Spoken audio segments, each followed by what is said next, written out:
Welcome back to Dr. Nilani Mind and Medicine YouTube channel. First of all, I would like to share this moment with you. So thank you to everyone who helped me carry on this YouTube channel. Because why? Last night I got the confirmations from the YouTube channel. So less than 3 months, a very short period, I am proud to share that my YouTube channel has reached the first page. So usually achieving this takes a significant amount of time. So with many videos, high view counts and large numbers of subscribers. However, even without having a large audience yet, I have been able to reach this milestone. So thank you everyone who helped me, who blessed me. Honestly, this shows that quality truly matters, and consistency, meaningful content, and maintaining high standards are what make the difference. So this achievement is very special to me. It reminds me that genuine effort and dedications are always recognized.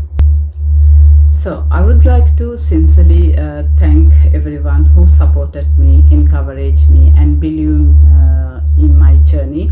And your blessings and kindness mean a lot. Normally, so I don't compare myself with anyone. So I am not in competitions with others. The only persons I compete with is who I was yesterday. I am not the same person I was last year. So I have grown, I have learned, and I have improved, and that is why I truly matters to me.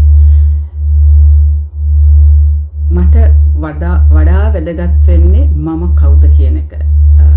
මොකද ඊයේ දවසේ මම ඉගෙන ගත්තේ මොනවද? ඊයේ දවසේ මම කරපු හොඳ දේවල් මොනවද? ඊයේ දවසේ මට මාව දිනන් මම මොනවද මගේ ජීවිතේට ලං කරගත්තේ කියන දේ තමයි මට වඩා වැදගත් වෙන්නේ. ඉතින් මේ සක්සස් එක ඒ කියන්නේ එහෙම නැත්නම් මේ කියන්නේ high achievement එක මට ඒක ලොකු දෙයක්. හේතුව I'm very new to YouTube channel because I don't know anything how to edit, how to do, and just I keep the camera in front of me. Way of I can handle like so very simply. If what I know, just I'm talking to you. Otherwise, I don't know, to be honestly, how to handle this editing side and things, So anyway, so who trusts me, yet who believe me, I'm really thank you to everyone. උගලන්ට ගොඩාක් ස්තුතියි මට හදවතින්ම bless කරාට මාව හදවතින්ම විශ්වාස කරාට. අතරම මේකෙන් මම කිසිම දෙයක් බලාපොරොත්තු නැහැ. මම බලාපොරොත්තු වෙන්නේ ඕගලන්ට මගේ ජීවිතේ මම රිසර්ච් වලින් හොයාගත්තු දේවල්, මම ඉගෙනගත්තු දේවල්. සාමාන්‍යයෙන් අපි ડોක්ටර් කෙනෙක් වෙන්න අවුරුදු 5-6ක් මැක්සිමම් අවුරුදු 7ක් අපි ගන්නවා පීරියඩ් එකක්. නමුත් මගේ ජර්නි එක ගත්තොත් අවුරුදු 15කටත් වැඩි. මොකද මම සයන්ස් ඩිග්‍රීස් මට දෙකක් කරන්න උනා. ඉතින් ඊට පස්සේ මම ඉස්සෙල්ලාම ડોක්ටර්, ඊට පස්සේ ආපහු සයන්ස් ඩිග්‍රී එකක් නිව්සීලන්ත වල කරා. ඊට පස්සේ ආපහු මාස්ටර්ස් කරන්න උනා. ඊට පස්සේ මම PhD එකට කරන්න උනා. එතකොට PhD එකනොත් මම ડોක්ටරේට් එක ගත්තා. එතකොට මට තියෙනවා 2 ડોක්ටරේට්. ඒ කියන්නේ it's already professor කියන්නේ අපි ඇත්තටම මේ යුනිවර්සිටි එක අපි ගන්න ටයිටල් එකක් විතරයි. ඒක ඇවිල්ලා ක්වොලිෆිකේෂන් එකක් නෙවෙයි.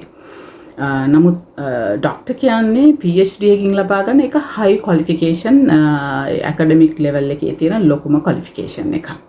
එතනින් පස්සේ academic level එකේ studies නැහැ. ඉතින් ඒ වගේම ඒක අපි reach කරන්න සහ ඒකට ලං වෙන්න අපි ගොඩක් අපි සැක්‍රිෆයිස් කරනවා. ඒ කියන්නේ අපේ ඇකඩමික් භාෂාව, ඒ කියන්නේ අපි අපේ මව් භාෂාව සිංහල, අපි ඉංග්‍රීසි භාෂාව අපිට කියන්නේ ලිවීම විශේෂයෙන් සහ අන්ඩර්ස්ටෑන්ඩ් කර ගැනීම, කතා කිරීම මේ වගේ කියන්නේ listening ඒ වගේම 4 method. ඒ කියන්නේ listening, reading, writing and speaking. ඒ කියන්නේ මේ හතර පැත්තම හොඳටම තියෙන්න ඕනේ. ඉතින් ඉස්සල්ලාම මට ඒ කියන්නේ ඇකඩමි පැත්තේ ඉංග්‍රීසි වල high level මට කරන්න ඕන. I think up to level 7 වෙනකම් මම ඒක කරා. ඉතින් ඒකෙන් ලැබපු දේවලුත් එක්ක මගේ රිසර්ච් කියන්නේ කරන්න සයන්ස් වලින් ඒ කරන්න ඒක මට ලොකු පිටුපහලක් වුණා. අනිත් එක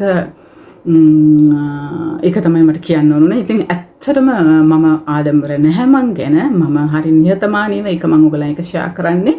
සමහරව හිතනවා මේක පොඩි achievement නෑ, පොඩි නැහැ. ජීවිතේ දැන් අවුරුදු 51ක් වෙනවා. ඉතින් මේ ජීවිතේ මම මේ ගතපු මේ වෑයම මේ ගතපු කියන්නේ අපේ ඒජ් එකත් එක්ක අපිට අමතක වීම වැඩි සහ අපිට මොකද ගොඩාක් අපිට දැන් රෙස්පොන්සිබිලිටීස් තියෙනවානේ බබෙක් ඉන්නවා. ඒකට ගෙදර දේවල් තියෙනවා. ඉතින් මේ ඔක්කොම එක බැලන්ස් කරගෙන යන්න ලොකු ස්ට්‍රෙන්ත් එකක් අවශ්‍යයි. ඉතින් ඒක මට තිබුණා කියනවා. මම හිතනවා ඒක මට මගේ අම්මගෙන් ලැබුණු දෙයක්. මගේ ඒ වගේම මම ජීවිතේ මගේ හිතට එකගව ජීවත් වෙන කෙනෙක්. මම කාටවත් කරදරයක් නැතුව කාගේවත් දෙයක් හොයන්නේ නැතුව විශේෂයෙන් වචනකින්වත් කාගවත් හිතක් රිදවන්නේ නැතුව මම මගේ පාඩුවේ බොහොම ඉන්න කැමති කෙනෙක්. ඉතින් මේ ජීවිතේ මට වචනකින් හරි සිතුවිල්ලකින් පවා මට උදව් කරපුව මට බ්ලෙස් කරපුව හැමෝටම ස්තුතියි. This is who I am. I embrace my journey, my progress and my strength. Every day I wake up with the determination to become better than before. Don't focus on who is doing better. Focus on becoming my best self. කවදාකවත් අනුන්ට focus කරන්න එපා ඔබේ ජීවිතේ. ඔබට focus කරන්න. ඔබ කොහොමද ඔබගේ ජීවිතයෙන් යමක් ඔබ මේ සමාජයට දෙන්නේ, මේ ලෝකෙට දෙන්නේ. හැම මොහොතකම හිතන්න අපේ මේ ලෝකෙට අපි යමක් දෙන්න ඕනේ කියන තැන. ඒක බොහොම හොඳ දෙයක් වෙන්න ඕනේ. ඒක නරක නපුරු සිතුවිල්ලක් නෙවෙයි. ඒක බොහොම කරුණාවන්ත සිතුවිල්ලක් විය යුතුයි. ඉතින් ඔයාලා හැමෝටම ආදරේ, ඔයාලා හැමෝටම ස්තුතියි. ඔයාලා හැමෝම සුවෙන් ඉන්න. හැමදාම මගේ ආශිර්වාදය, ඔයාලගේ සතුට මගේ හැමදාම ප්‍රාර්ථනාව ඔබ හැමදෙනාම සුවෙන් සිටින්න කියලා සහ සතුටින් සිටින්න කියලා.